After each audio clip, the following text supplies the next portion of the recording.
Graça e paz, irmãos. Amém? Estão sendo abençoados nessa noite? Amém? Você tem essa convicção que o Senhor te tocou nesta noite? Glória a Deus. Você pode aplaudir a palavra de Deus? Essa palavra é viva e essa palavra traz transformação na nossa vida. Quero apresentar a minha esposa, pedir para ela chegar aqui. Nós temos 4 filhos. Só falta um para casar, vai casar agora dia 6. O resto é tudo casado já. E nós tivemos aqui, acho que 2019, né, Antônio? Acho que foi antes da pandemia. Logo que eu fui para a Vargem. E estivemos aqui, vieram, acho que dos 4 vieram 2, né? Vieram então só um, só o Rafa. É. E eu estive pregando aqui. E a minha esposa, Sirlene, tem sido meu braço direito lá em Vargem, me ajudado, trabalhado no ministério juntamente comigo. Graça e paz, igreja, amém? É um prazer estar aqui com os irmãos. A gente sempre ora pelo pastor Sandro, pela Antônia. Agradecemos a Deus por tudo. A primeira vez que o pastor Sandro chamou o Odair para ministrar lá em Vargem, nós estávamos entrando na cidade. Eu falei para o Odair, nós vamos morar nessa cidade. Ele falou, de onde você tirou isso? Eu falei, não sei. Eu sei que nós vamos morar aqui. Passaram 5 anos e estávamos nós lá, né? Deus sabe todas as coisas. E uma palavra que Deus sempre deixa no meu coração, para que eu sempre tenha esperança, é Romanos 8, 28. Todas as coisas cooperam para o bem daqueles que amam a Deus. Isso significa que são todas boas e ruins. Independente do que você esteja passando, vai cooperar para o teu bem. Amém? Deus abençoe. Glória a Deus. Eu agradeço a Deus pela vida, em particular, muitos pastores, mas em particular do pastor Lúcio e do pastor Sandro. O pastor Lúcio abriu as portas da igreja do Nazareno para mim. Pastor Lúcio é meu cunhado, é pastor lá em Poços. E através do pastor Lúcio, conheci o pastor Sandro, num encontro de pastores.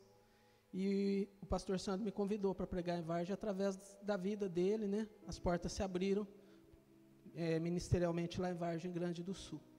E Deus tem nos abençoado lá, então agradeço, viu, pastor Sandro? Tenho um carinho muito grande pela sua vida, pelo seu ministério, e parabéns pela igreja.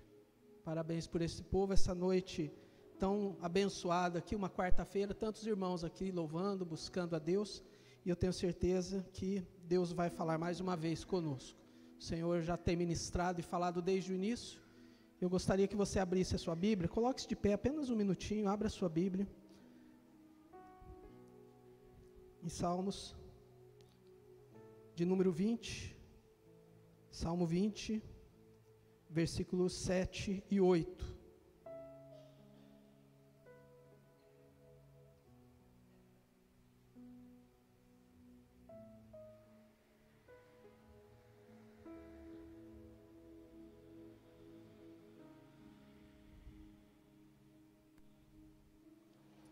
Todos acharam? Bem no meio da Bíblia, Salmos, capítulo 20, Salmo de número 20, versículo 7 e 8. Eu vou ler aqui na NVI, eu não sei qual versão que vocês estão acostumados mais a usar aí, mas eu vou ler na NVI, que é uma linguagem mais contemporânea. Diz assim: alguns confiam em carros e outros em cavalos, mas nós confiamos no nome do Senhor, o nosso Deus. Eles vacilam e caem, mas nós nos erguemos e estamos firmes. Amém? Você pode cair, mas você se levanta e permanece firme. Glória a Deus. Vou ler de novo. Alguns confiam em carros, outros em cavalos, mas nós confiamos no nome do Senhor, o nosso Deus. Eles vacilam e caem, mas nós nos erguemos e estamos firmes. Senhor Deus, esta é a tua palavra, Pai. Queremos nesse momento pedir que o teu Espírito ministre, que cada coração, ó Deus, esteja preparado para receber essa boa semente, que não é a minha palavra, mas é a tua palavra. Fala a cada coração, a cada vida, Senhor, em nome de Jesus. Quebra toda a resistência, toda a incredulidade do nosso coração. Ajuda-nos, ó Deus, a absorver tudo aquilo que o Senhor tem para nós nesta noite, Deus. Ministra, Senhor, e fale com cada um, em nome de Jesus. Amém. Amém. Pode se sentar. Eu não trouxe o iPad, né, o iPhone. Deixa eu abrir minha iFolha aqui, porque eu comecei a fazer tudo digitado, os esboços, as coisas, sabe, pastor Sandro? E dali a pouco você vai acostumando só digitar, e dali a pouco você vai escrever à mão, você não consegue mais. Parece que estava travando, sabe? Eu falei assim, não, eu tenho que voltar a escrever à mão. E é uma forma também de você exercitar o seu cérebro. Se você só digita, você usa muito pouco do seu cérebro.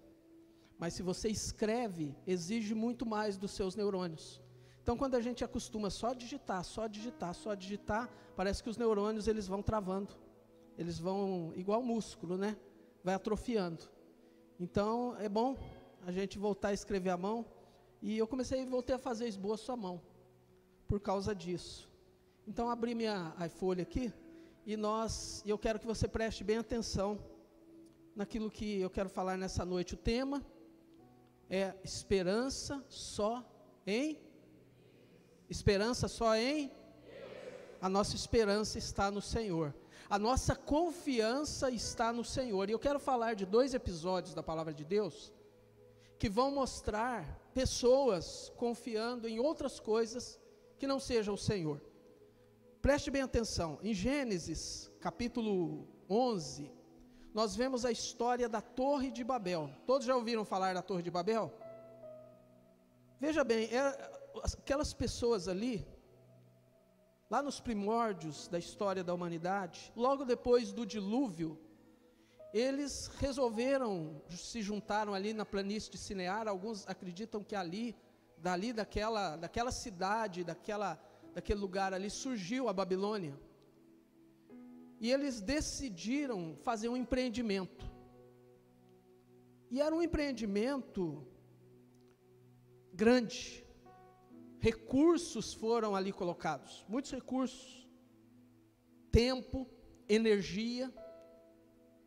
E era um empreendimento em que eles precisavam ter unidade. As pessoas que construíram, que decidiram, que se juntaram para construir aquela torre, elas estavam unidas, elas eram organizadas, e eram, por incrível que pareça, eram visionários. Eles tinham visão.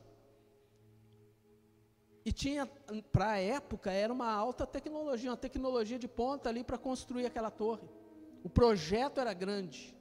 O projeto era um projeto ambicioso.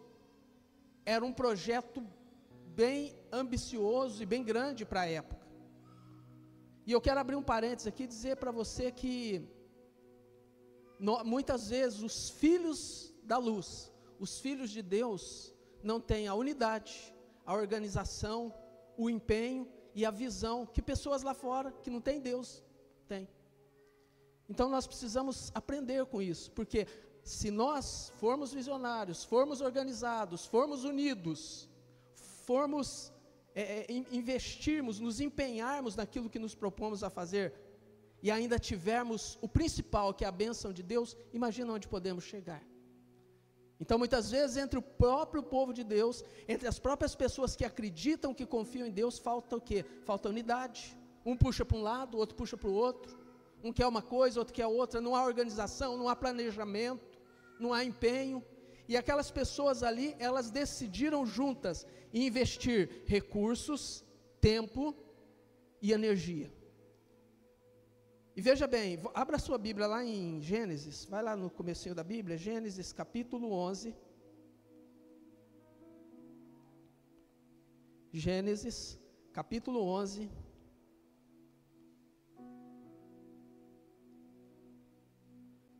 Diz assim: no mundo todo havia apenas uma língua e um só modo de falar. Saindo os homens do Oriente, encontraram uma planície em Sinear, e ali se fixaram. Disseram uns aos outros: vamos fazer tijolos e queimá-los bem. Parece uma coisa bem rudimentar para a nossa época, mas para a época deles era algo bem avançado. e eles usavam tijolos em lugar de pedra e piche em vez de argamassa. Depois disseram: vamos construir uma cidade com uma torre que alcance os céus. Assim nosso nome será famoso e não seremos espalhados pela face da terra. O Senhor desceu para ver a cidade e a torre que os homens estavam construindo, e disse: eles são um só povo. Olha só, ou seja, a unidade entre eles. Eles falam uma só língua, e começaram a construir isso. Em breve, preste bem atenção no final do versículo 6, em breve nada poderá impedir o que eles planejam a fazer. Ou seja, não vai haver limites para o que eles vão fazer. Então, havia ali tecnologia, havia ali empenho, havia organização, e o que eles buscavam? Eles buscavam segurança, diga segurança, e eles buscavam fama, um nome, dizer assim: olha que tamanho de torre, olha que cidade maravilhosa, olha lá que coisa. Eles buscavam ter um nome, e eles buscavam ter segurança. Por que eu digo segurança? Havia acontecido o que anteriormente que eu disse? Um dilúvio. E eles estavam ali se precavendo através daquele grande projeto para uma possível futura catástrofe. O dilúvio foi uma catástrofe mundial, e eles estavam ali se preparando para que, caso acontecesse isso, eles tivessem para onde correr. Então, aparentemente é um projeto maravilhoso, aparentemente eles estavam colocando a confiança e a esperança deles em algo maravilhoso, em algo tremendo. Olha só, que ideia, que maravilha fazer uma torre, construir uma cidade, a gente ficar junto aqui, todo mundo junto. Veja bem, hoje a ideia de cidade é uma coisa muito comum. As cidades, há umas décadas atrás, a população, sei lá, 50, 60 anos atrás, a população rural era maior que a população das cidades. Hoje a população das cidades é muito maior. As pessoas estão vindo para as cidades, para os grandes centros. Então eles tiveram essa ideia lá atrás. Há 6.000 anos, talvez há 6.000 anos atrás, tiveram essa ideia e falaram: vamos fazer uma cidade e nós vamos ficar juntos, e nós vamos fazer uma torre, e vai nos dar fama, e vai nos dar uma segurança. Então eles estavam colocando a esperança deles ali, num projeto, vamos dizer assim, aparentemente maravilhoso, perfeito, que maravilha. Mas a Bíblia diz, lá em Provérbios 14:12, que há caminhos que ao homem parece ser maravilhoso, parece ser bom, parece ser excelente, parece ser perfeito, mas o fim deles, o fim desse caminho é morte. Veja lá, há caminho que parece reto ao homem, mas no final conduz a quê? A morte. E aqui eles colocaram esperança nisso. Projeto humano, projeto grande, mas um projeto que virou confusão. Babel significa confusão. Numa das línguas lá daquela região, daquela época, significa porta de Deus. E em outra língua, que era falada ali, significa confusão. Se não me engano, no hebraico significa confusão. Mas por que confusão? Porque um projeto tão lindo, tão interessante, tão audacioso, tão bem planejado, tão bem estruturado, virou confusão, porque Deus estava ausente daquele projeto, e Deus quer estar presente em todos os projetos da sua vida, na sua família, no seu trabalho, no seu projeto profissional, na sua vida espiritual, em todo e qualquer projeto, plano que você tenha, coloque o Senhor na frente, consulte o Senhor, ouça a voz de Deus. O problema é que a gente faz os nossos projetos sem consultar a Deus, e depois leva só para Ele assinar, fala: assina aí, Senhor. Mas nós temos que ter o hábito de consultar o Senhor, de estarmos conectados com Deus, para que, se porventura estivermos entrando numa empreitada errada, ou colocando a nossa esperança num projeto que vai dar ruim, o Senhor possa nos mostrar, o Senhor possa nos livrar, porque estamos sujeitos ao erro. Mas quanto mais, preste atenção no que eu vou dizer, quanto mais nos conectamos com Deus, menos nós vamos errar. Quanto mais nós estabelecemos um relacionamento próximo com Deus, de oração, de consagração, de leitura da palavra, de estarmos diariamente, e relacionamento é coisa diária. Relacionamento não é uma vez por mês, não é uma vez por semana. Um bom relacionamento, um relacionamento íntimo, em que você de fato passa a conhecer a pessoa, é relacionamento diário, é todos os dias, é o tempo todo ligado no Senhor e falando com o Senhor. Então aquele projeto deu errado, porque eles colocaram a esperança num projeto em que Deus não estava presente. Se você voltar no capítulo 10, no capítulo 9, voltar 2 páginas da sua Bíblia, olha só o que Deus disse logo depois do dilúvio, o que Deus disse para Noé no versículo 7, Gênesis 9, 7, mas vocês sejam férteis e multipliquem-se, espalhem-se pela terra e proliferem nela. O que ele está falando? Espalhem-se pela terra. E olha o que voltando lá no capítulo 11, voltando no 11, versículo 4, vamos construir uma cidade com uma torre que alcance os céus, assim nosso nome será famoso e não seremos espalhados pela face da terra. Eles estão indo contra uma ordem de Deus. Olha o problema. Eles estão indo contra uma direção de Deus. Deus falou, multipliquem-se e espalhem-se pela terra. Mas eles queriam criar segurança num projeto que ia contra essa determinação de Deus. Por isso, esse projeto falhou. Mas eu quero que você vá comigo agora, num segundo episódio que eu quero falar nessa noite. Porque nesse primeiro caso da torre, colocaram esperança em um projeto humano, em que Deus não aprovava, o qual Deus não aprovava, em que Deus estava ausente. Agora, Ezequiel capítulo 29, profeta Ezequiel capítulo 29,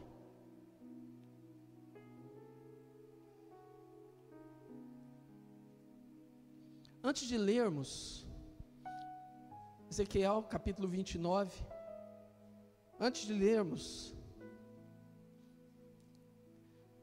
aqui, enquanto lá colocaram a esperança, a confiança num projeto humano, e contrário à vontade e à determinação e à direção de Deus, aqui nós vamos ver o povo de Deus, o povo de Israel, a nação de Judá, se buscando, colocando a sua esperança num socorro humano, e não no Senhor. Buscando socorro numa nação, ao invés de buscar o socorro no Senhor. Só para contextualizar, houve um cativeiro, preste bem atenção, quando a gente lê os profetas, a gente tem que entender a história que aquele profeta está inserido. Senão você lê aquela profecia, você não entende o que aquele profeta está querendo dizer. É lógico que muitas daquelas coisas nós podemos aplicar hoje, algumas daquelas coisas, mas nós precisamos entender em que contexto aquilo que foi escrito, por que aquele profeta foi levado por Deus a escrever aquilo. Então, quando lemos os profetas, é importante que a gente estude o contexto histórico, espiritual, o que estava acontecendo nos dias de Ezequiel. Ezequiel foi um dos profetas do exílio. O que é o exílio, o cativeiro? Foi um tempo em que, por causa da desobediência do povo de Deus, da idolatria, o povo foi se afastando de Deus, entrou numa idolatria, passou a desobedecer a Deus, e Deus levantou um profeta chamado Jeremias, que pregou 40 anos e ninguém deu ouvidos. Pensa bem, pastor, pregar 40 anos e ninguém ouvir, ninguém aceitar, ninguém se converter, ninguém mudar de caminho. Foi o ministério de Jeremias foi esse. Mas Deus falou para ele, você vai pregar mesmo assim, mesmo que ninguém dê ouvidos. E ele pregou durante 40 anos. Foi chamado de profeta chorão, porque quanto mais ele pregava, mais as pessoas se afastavam. Foi preso, foi lançado numa cisterna, sofreu perseguição, e o pior de tudo, tinha uma concorrência desleal, porque enquanto ele falava assim, Deus vai mandar juízo sobre a nação de Judá, Deus vai mandar um castigo sobre a nação de Judá, vocês precisam se arrepender, vocês precisam se voltar para Deus, vocês precisam deixar a idolatria. Enquanto ele pregava isso, havia os profetas que pregavam assim: não, vai ficar tudo bem, vai dar tudo certo, mas a Babilônia está vindo contra nós. A Babilônia estava naquela época dominando grande parte do mundo, os babilônios estão vindo, vão destruir tudo, vão nos atacar.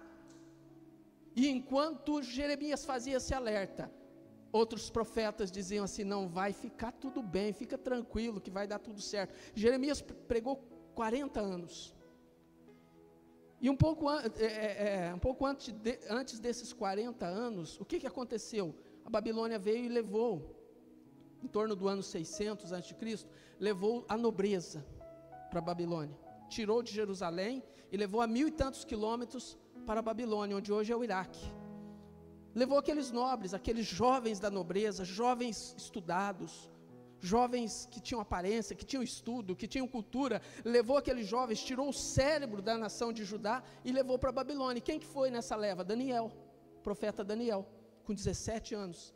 Dali a alguns anos, eles vêm novamente e levam 10.000 cativos, tiram de Jerusalém 10.000 homens e levam para trabalhar, homens e mulheres levam para trabalhar lá na Babilônia, 1.200, 1.300 quilômetros, para nunca mais voltarem para a sua terra. E nesses 10.000 vai o profeta Ezequiel.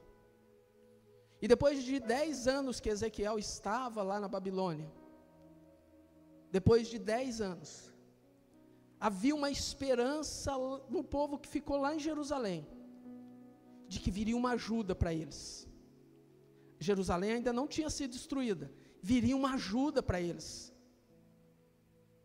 Havia uma esperança de que o Egito pudesse ajudá-los. Se a gente estudar um pouco da palavra de Deus, estudar um pouco de história, havia uma esperança de que o Egito os ajudasse. O Egito vai nos ajudar a vencer o inimigo, o Egito vai nos ajudar a vencer a Babilônia. Sim, eles vieram, levaram a nobreza, levaram 10.000 homens, mas nós estamos aqui e nós vamos resistir. E o rei Zedequias falou: não, nós vamos resistir e vamos nos rebelar contra a Babilônia. E houve um cerco de mais de 2 anos ao redor de Jerusalém. E naquele cerco, muitos foram se desesperando.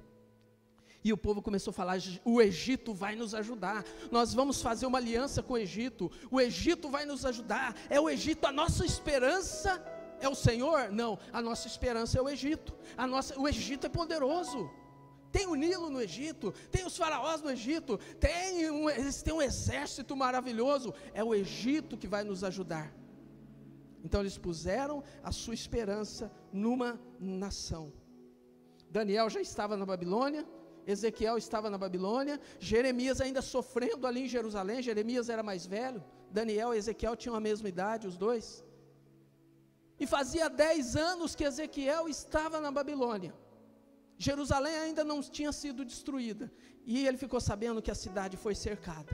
Jerusalém, a 1000 e tantos quilômetros, está cercada. O profeta Jeremias está lá pregando, o povo está com fome, está uma destruição total, o negócio está complicado.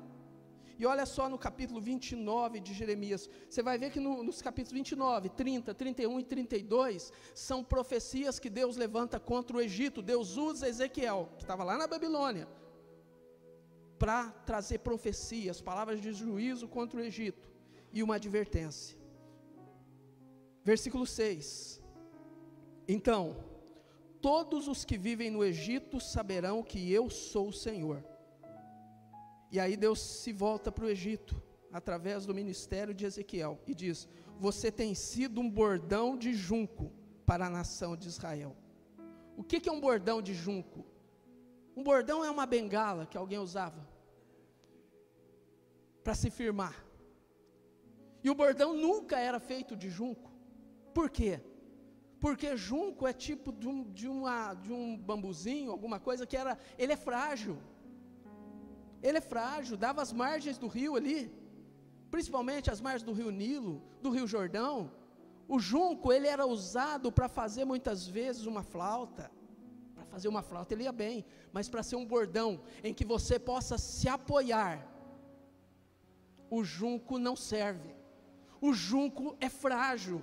E Deus estava dizendo assim: o Egito, em que vocês estão confiando, essa nação, onde vocês estão pondo a esperança e a confiança de vocês, é como se fosse um junco. A hora que eu precisar sustentar, não vai dar certo, não vai conseguir, não vai funcionar. Olha lá, você tem sido um bordão de junco para a nação de Israel. Quando eles o pegaram com as mãos, você rachou e rasgou os ombros deles. Quer dizer, ao invés de ser um apoio, de ajudar, rachou e eles se machucariam com aquilo. Você rachou e você rasgou os ombros deles. Quando eles se apoiaram em você, você se quebrou. E as costas deles sofreram torção. Ou seja, isso que vocês estão buscando e achando que vai dar a solução para vocês, não vai.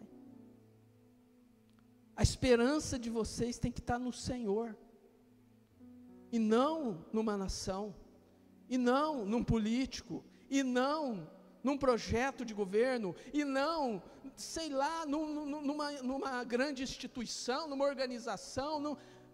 Irmãos, preste bem atenção, por mais que você tenha um emprego abençoado, que a tua confiança, a tua estabilidade, a tua firmeza esteja no Senhor, porque hoje a gente está empregado, amanhã eu posso estar desempregado. Por mais saudável que você seja, que a tua confiança, a tua fé, a tua esperança esteja sempre no Senhor, porque hoje eu tenho saúde, amanhã eu posso não ter. Por mais que você tenha uma boa condição financeira, que a tua confiança não esteja no dinheiro. O próprio apóstolo Paulo escrevendo a Timóteo, se não me engano Paulo escrevendo a Timóteo, diz: não ponham a sua confiança nas riquezas. Por mais que uma pessoa tenha recursos, aqueles recursos podem se acabar de uma hora para outra. Quem é mais velho aqui da nossa geração, né, pastor Sandro, vai lembrar do plano Collor. Quem lembra do plano Collor? Tanto de gente perdeu dinheiro, né? Teve gente que morreu do coração. Teve gente que estava guardando dinheiro, estava com dinheiro para comprar uma casa. Tem gente que investe em dinheiro, mais dinheiro em bolsa de valores, de repente aquilo se esvai, se acaba. Então, a nossa confiança precisa estar única e tão somente no Senhor, em Deus. E aqui foi o grande erro. E a resposta de Deus para eles foi essa. Agora o que diz o Salmo 40, versículo 1? Salmo 40, versículo 1. Depositei parte da minha esperança, parte da minha confiança, ou toda a minha esperança? Depositei toda a minha esperança no Senhor. Ele se inclinou para mim e ouviu o meu grito de socorro. Se você vai, preste atenção no que eu vou dizer, se você vai depositar toda a sua esperança e toda a sua confiança no Senhor, não vai sobrar esperança nem confiança para você pôr em outra coisa. Porque às vezes você fala assim: não, vou pôr uma parte no Senhor, mas eu tenho que ter minhas garantias aqui, né? Eu tenho que me garantir. Confie e espere tão somente no Senhor. Porque ainda que alguma coisa falhe no seu trabalho, ainda que alguma coisa dê errado nos seus planos, ainda que a sua saúde já não seja mais a mesma, ainda que as coisas não estejam tão bem como estavam ontem, a tua esperança está naquele que não muda, e em quem não há mudança e nem sombra de variação, como escreveu Tiago. Nele, no Senhor, não há mudança e nem sombra de variação. Agora os nossos planos é igual duna. Já ouviu falar das dunas? Vai num lugar de areia, vai num deserto. Quem se guia por uma duna, fala assim: não, está na direção daquela duna ali. Dali a pouco aquela duna não está mais lá. Aquele monte de areia já não está mais lá. Porque o vento bateu e jogou um monte de areia de um lado para o outro. Mas o que diz o Salmo 125? Os que confiam no Senhor são como os montes de Sião, que não se abalam, mas permanecem para sempre. A tua confiança tem que estar no Senhor, porque Ele é como o monte de Sião. Nele não há mudança. Nele, como cantávamos antigamente, nele a gente pode confiar. Nele e tão somente nele. Agora, tem gente que é prisioneiro, pastor, das emoções. É prisioneiro das emoções. Se eu estou emocionado, se eu estou arrepiado, aí não, é porque Deus está fazendo. Agora, se eu não me emociono, não, tem alguma coisa errada. Se eu estou emocionado, eu oro. Se eu não estou, eu não oro. Tem que esperar emocionar para orar. Tem que esperar ficar emocionado. Ficou emocionado, arrepiou, é agora. Vocês estão lembrados que lá, não precisa abrir, lá em João capítulo 5, tinha um tanque chamado Betesda. E tinha um homem que era paralítico, ele estava lá há quantos anos? Alguém lembra? Quantos? 38 anos. Esperando o quê?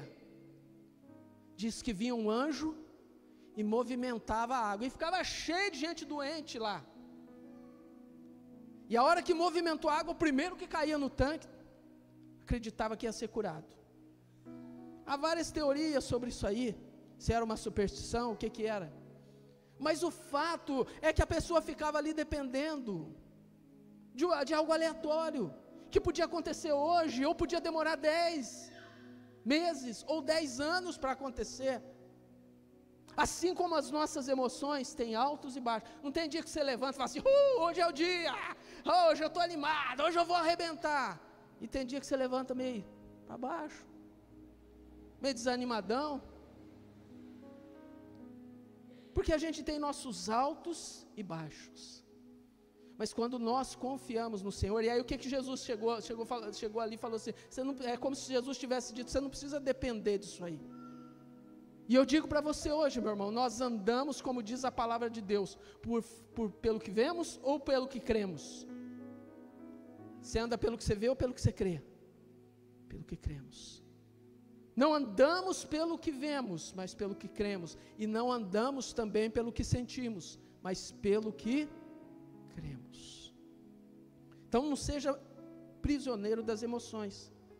Não seja prisioneiro das circunstâncias. Está dando tudo certo, pastor, olha que beleza, está dando tudo certo, uhul, glória a Deus. Começa a dar errado, começa a murmurar, começa a duvidar, começa a pôr em xeque aquilo que Deus prometeu. Começa a colocar em xeque, em dúvida, o cuidado de Deus sobre a sua vida. Irmão, está difícil a situação, Deus está cuidando de você.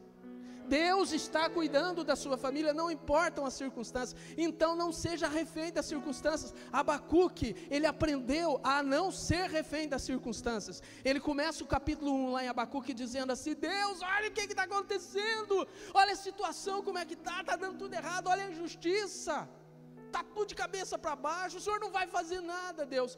E quando chega no capítulo 13, ele deixa de ser um questionador e passa a ser um adorador, porque o verdadeiro adorador, ele não adora só quando está tudo bem, ele adora também na tempestade, na dificuldade, na luta, na tribulação. E Abacuque termina o seu livro de 3 capítulos, adorando.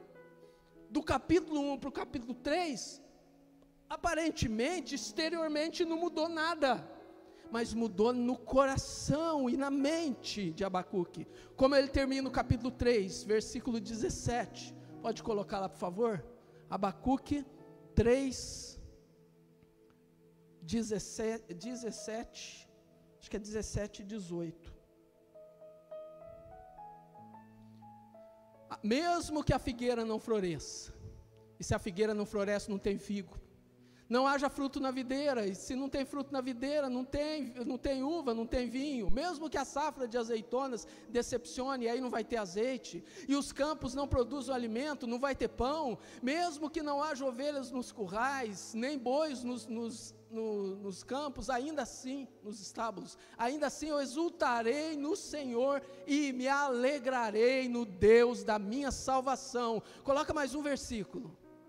O Senhor, o soberano, é a minha força, Ele faz os meus pés como do servo, e faz-me andar nos lugares altos. O Senhor te faz andar nos lugares altos. Aqui no nosso nível, o bicho está pegando, o negócio está fervendo, a coisa não está boa, mas Ele faz te andar no andar de cima. Os caminhos do Senhor são mais altos que os nossos caminhos. Não é isso que Isaías escreveu lá no capítulo 55? Os meus caminhos são mais altos que os vossos caminhos. Os meus pensamentos são mais altos do que os vossos pensamentos. Então, não pode ser escravo das emoções, não pode ser escravo, prisioneiro das circunstâncias, mas você tem que ser prisioneiro da esperança. E aí eu vou pedir para pôr Zacarias 9:12, que vai convidar o povo para voltar para a fortaleza. O que é a fortaleza? É Jerusalém. Na época de Zacarias, já estava reconstruindo, estava reconstruindo o templo, estava reconstruindo a cidade, e olha o que Zacarias traz como ânimo, como encorajamento para o povo: voltem à sua fortaleza, ou seja, voltem para Jerusalém, prisioneiros das emoções, prisioneiros das circunstâncias, não, prisioneiros ficou horrível, gente, vamos melhorar, prisioneiro você ser prisioneiro da esperança. Você não solta, você tá acorrentado à esperança. Pode estar difícil, mas você não perde a sua esperança. Voltem à sua fortaleza, ó prisioneiros da esperança, pois hoje mesmo anuncio que restaurarei tudo em dobro para vocês. Glória a Deus. Você pode aplaudir ao Senhor pela sua palavra?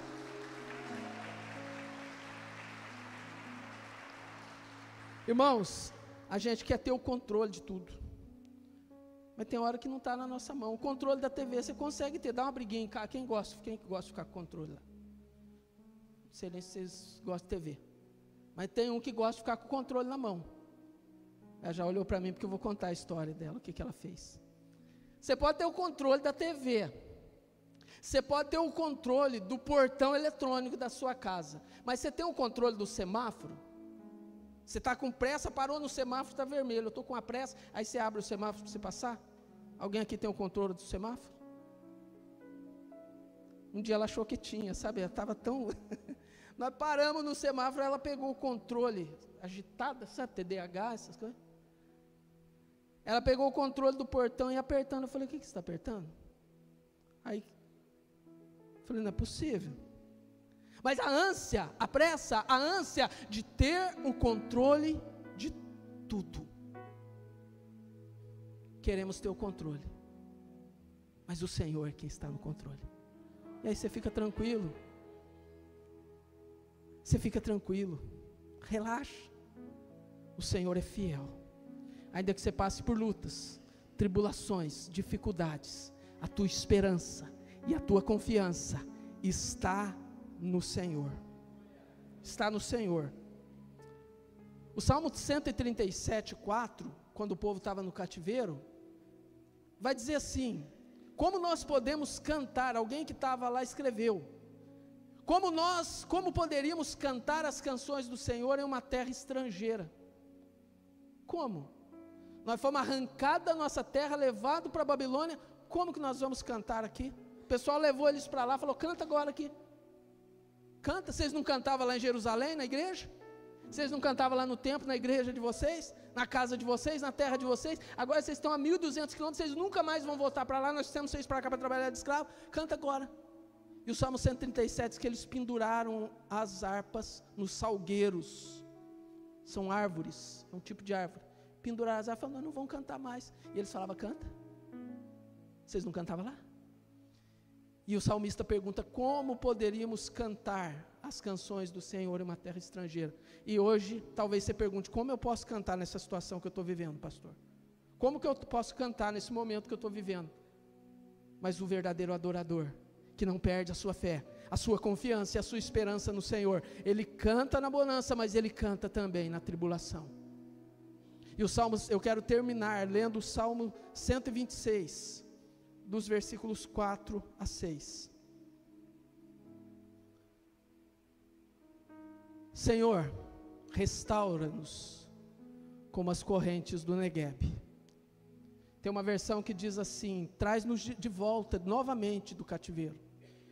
Restaura-nos como as torrentes do Neguebe. Versículo 5, próximo. Aqueles que semeiam com lágrimas, colherão com cânticos de alegria. Irmão, você pode estar chorando, pode estar doendo, pode estar difícil, mas se você tem esperança, você não para de semear. E quando você saiu da sua casa essa noite e veio para cá, você estava semeando, e você vai colher, você vai colher. E quando está chorando, as suas lágrimas vão regar aquela terra e aquela semente, e ela vai germinar, e ela vai florescer, e ela vai frutificar em nome de Jesus. Aquele que sai chorando enquanto lança semente, ou seja, está chorando, mas continua, e vai lançando a semente, voltará com cantos de alegria, trazendo os seus feixes, a sua colheita. Pastor Jeremias Pereira conta uma história, diz que é fato verídico,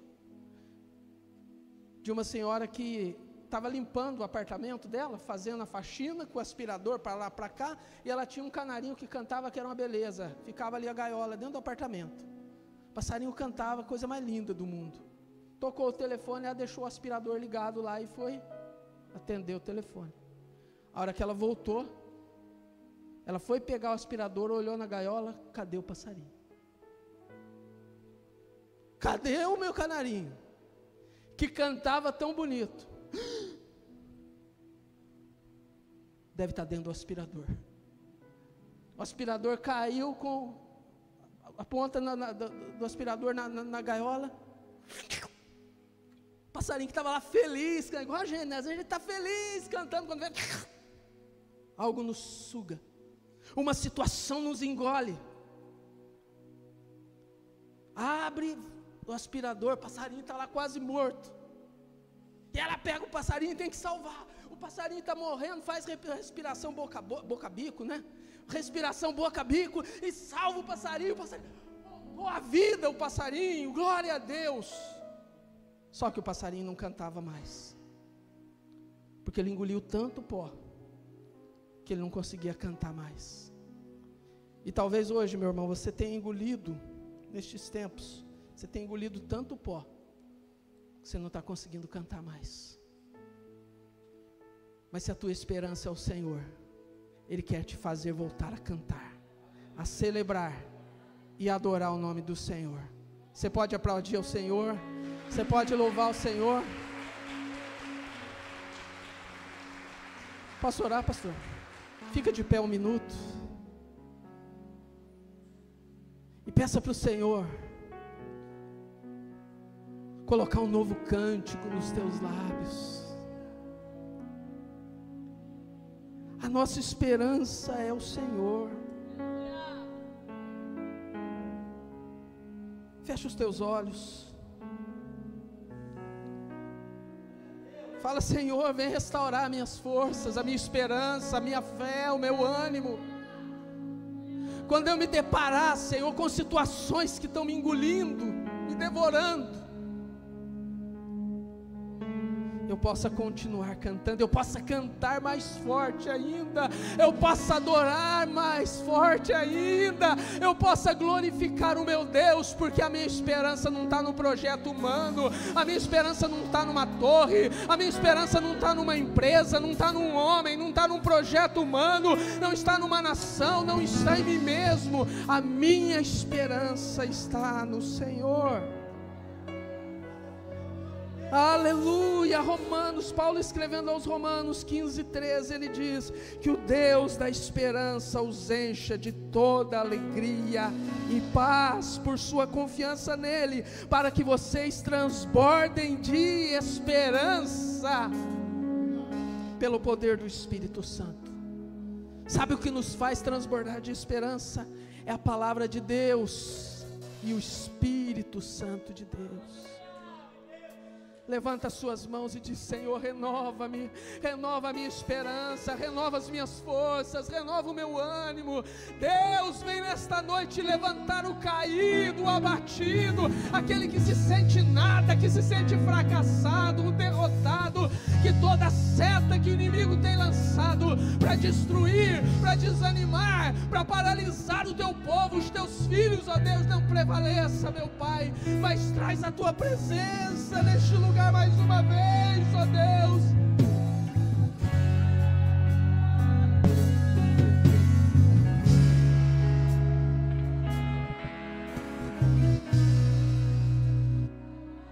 O fogo não me queima, nas águas não vou afundar, pois estás comigo, não estou sozinho. Eu estou guardado no esconderijo, não estou sozinho, tu estás comigo. Temer porque se eu estou guardado por quem nunca perdeu batalhas, seu nome é Jeová Jireh, irás prover de novo. Eu creio em ti, haja o que houver, venha o que vier, irás prover de novo. Eu creio em ti, eu não vivo do que vejo, vivo do que creio, irás prover de novo. Eu creio em ti, nós cremos em ti, Senhor. Aleluia! A esperança, a esperança, a esperança. O fogo não me queima, nas águas não vou afundar, Oh, Espírito pois Santo de Deus. estás comigo, não estou sozinho. Eu estou guardado no esconderijo, eu não estou sozinho, tu estás comigo. Diga temer, temer porque se eu estou guardado por quem nunca perdeu batalhas, seu nome é Jeová Jireh, irás prover de novo. Eu creio em ti, haja o que houver, venha o que vier, irás prover de novo. Eu creio em ti, eu não vivo do que vejo, vivo do que creio, irás prover de novo. Eu creio em ti, a tempestade e o vento forte não vão roubar a minha fé em ti, meu Deus. A tempestade e o vento forte não vão roubar a minha fé em ti, meu Deus. Em ti, meu Deus. Em ti, meu Deus. O Evangelho de João, capítulo de número 5, foi citado aqui. A palavra de Deus, ela diz que tinha um homem que estava há 38 anos, estava Ele entrou ali naquele tanque, perto daquele tanque, esperando uma cura. Mas ele foi levado pela desesperança. Ele não acreditava mais. Ele achava que Deus abençoava todo mundo, mas não abençoava ele. E de repente Jesus aparece naquele momento e pergunta para ele: você quer ser curado?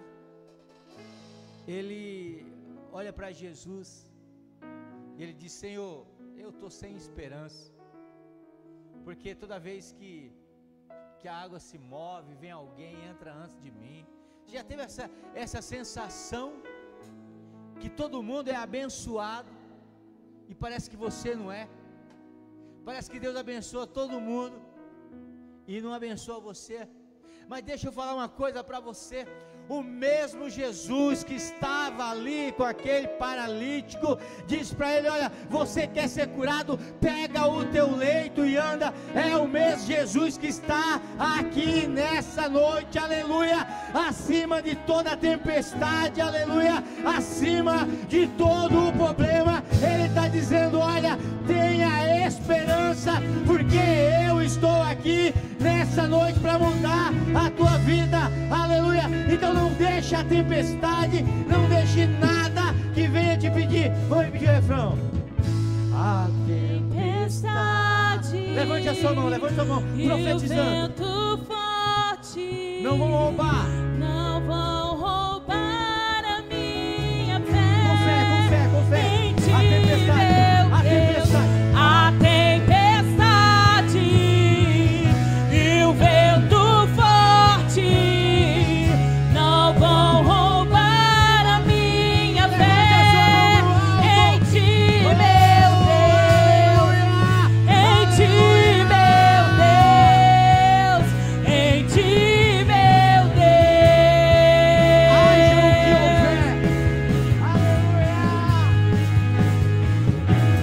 Haja o que houver, venha o que vier, irás prover de novo. Eu creio em ti.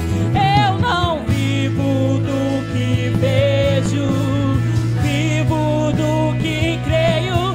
Irás prover de novo. Eu creio em ti. Ajuda aí. Força. Você consegue, você consegue. Isso. Não vão roubar. Ajuda aí, ajuda aí. Em ti, Mais uma vez. Deus, a tempestade e o vento forte não vão roubar a minha fé. Em ti, meu Deus, em ti, meu Deus, em ti, meu Deus. Você crê nisso, você crê nisso. Aleluia. Mão direita para cima, mão direita para cima, mão esquerda para cima. Abre a tua boca nessa noite. Começa a dar glória a Deus e a aplaudir o nome de Jesus. Aleluia.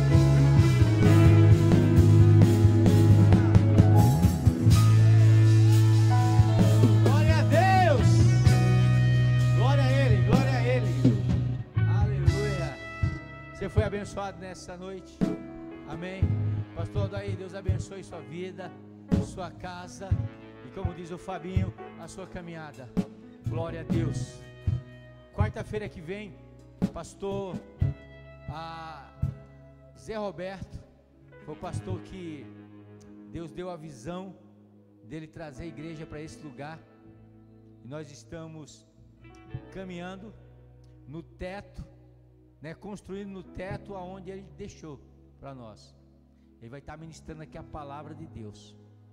Nós vamos estar no momento da oração, nós vamos estar ungindo todo mundo que estiver aqui. Não sei quanto tempo que vai durar isso, mas a gente vai estar ungindo você. Você vai chegar cedo, você vai fazer o seu pedido, né? É o encerramento da nossa campanha, então você não pode faltar. Além de você não poder faltar, você tem que trazer pelo menos uma pessoa, um convidado, para estar aqui. Vai ser um momento poderoso. Nós vamos selar com chave de ouro, em nome de Jesus. Amém? Glória a Deus. Estenda suas mãos. Pai, te louvamos, Senhor, nessa noite. Te damos graça. Podemos dizer, Ebenezer, até aqui nos ajudou o Senhor. Que o Senhor continue abençoando a tua igreja, Pai. Eu quero neste momento, Pai, pedir que o Senhor venha empoderar cada uma das pessoas que estão aqui, aqueles que estão nos vendo pelas redes sociais, que eles possam ser missionários, levando uma palavra de esperança aonde quer que eles vá, Senhor. Na escola, no trabalho, na faculdade, aonde eles for, Senhor, eles vão carregar uma palavra de esperança, porque o coração deles está cheio de esperança nessa noite. E que a graça de Deus Pai, que a consolação do Espírito Santo de Deus e o amor de Jesus esteja no meu, no seu, no nosso coração, aleluia, porque a esperança só em Deus. Deus abençoe, vai na paz.